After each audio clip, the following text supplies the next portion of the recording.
Social ಮೀಡಿಯಾದಲ್ಲಿ ಹೇಗನ್ಸುತ್ತೆ ಸಂಗೀತ ಅವರಿಗೋಸ್ಕರ ನೀವು ಕೂಡ ನಿಮ್ಮ ಸಮಯವನ್ನು ಎತ್ತಿಟ್ರಿ. ಸೊ ಈಗ ನೀವು ಕೂಡ ಸ್ವಲ್ಪ ಹೀರೋ ಆಗಿಬಿಟ್ಟಿದ್ದೀರಾ ಕರ್ನಾಟಕ ಜನತೆ ಮುಂದೆ, ಹೇಗನ್ಸುತ್ತೆ? ಅಂದರೆ ಹೇಗನ್ಬೇಕಂದ್ರೆ ಸಂಗೀತಂದು ಒಂಥರ ಕ್ಯಾರೆಕ್ಟರಿಸ್ಟಿಕ್ ಇದೆಯಲ್ಲ, as a women, strong women ಅಂತ. ಇದು ನಾವು ಅಡಾಪ್ಟ್ ಮಾಡಿರೋದು ಸ್ಕೂಲ್ಸೆಲ್ಲ ಇಟ್ ಈಸ್ ಟು ಮೋಟಿವೇಟ್ ಈ ಥರ 73 ಹುಡುಗಿಯರು ಅಂತ ಹೇಳೋದಲ್ಲ, ನಾವು ತುಂಬ ಮಾಡ್ತಾ ಹೋಗ್ತೀವಿ.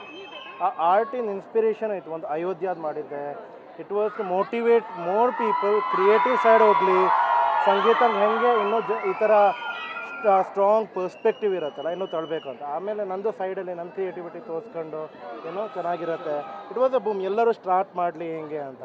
ಆಮೇಲೆ ತುಂಬ ವೈರಲ್ ಹೋಗಿದ್ರು. ನಿಮ್ಮ ವೈಫ್ ಕೂಡ ಸೆಲೆಬ್ರಿಟಿ ಆಗಿದ್ದಾರೆ, ಮುಂದೆ ಏನಾದರೂ ಸಿನಿಮಾ ಅಥವಾ ಸೀರಿಯಲ್ಸ್ ಈ ಥರ ಪ್ಲಾನ್ ಇದೆಯಾ?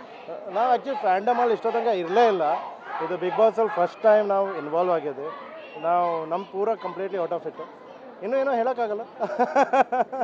ಮತ್ತೆ ಪೋರ್ಟ್ರೇಟ್ ತುಂಬ ಹಿಟ್ ಆಗೋಯ್ತು, ಮತ್ತೆ ಆ ಬಾರ್ಬಿ ಡಾಲ್ ಆಗಿರ್ಬೋದು. ಐ ಥಿಂಕ್ ನೀವು ಎಷ್ಟು ವರ್ಷದಿಂದ ಇದನ್ನ ಮಾಡ್ತಾ ಇದ್ದೀರಾ? ವರ್ಷದಿಂದ ಇಲ್ಲ. ನಾನಂದರೆ ಕ್ರಿಯೇಟಿವಿಟಿ ಇದೆ, ತುಂಬ AI ಟೂಲ್ಸ್ ಇರತ್ತಲ್ಲ, ತುಂಬ AI ಟೂಲ್ಸ್ ಕಂಬೈನ್ ಮಾಡಿ ಕ್ರಿಯೇಟಿವಿಟಿ ಅಂದರೆ ಹೆಂಗೆ ಬಾರ್ಬಿ ಚೆನ್ನಾಗಿ ಕಾಣುತ್ತೆ. ಯಾಕಂದರೆ ಎಲ್ಲ ಕಂಟೆಸ್ಟೆಂಟಿಂದು ಸ್ಟಾರ್ಟಿಂಗಲ್ಲಿ ಯಾವ ಟೈಪ್ ಕ್ರೈಟೀರಿಯಾ ಚೆನ್ನಾಗಿರುತ್ತೆ. ಅಯೋಧ್ಯದಿತ್ತು ಕ್ರಿಯೇಟಿವಿಟಿ, ಹಂಗೆ ಇದು ಮಾಡಿ ಖುಷಿ ಮಾಡ್ತೀನಿ.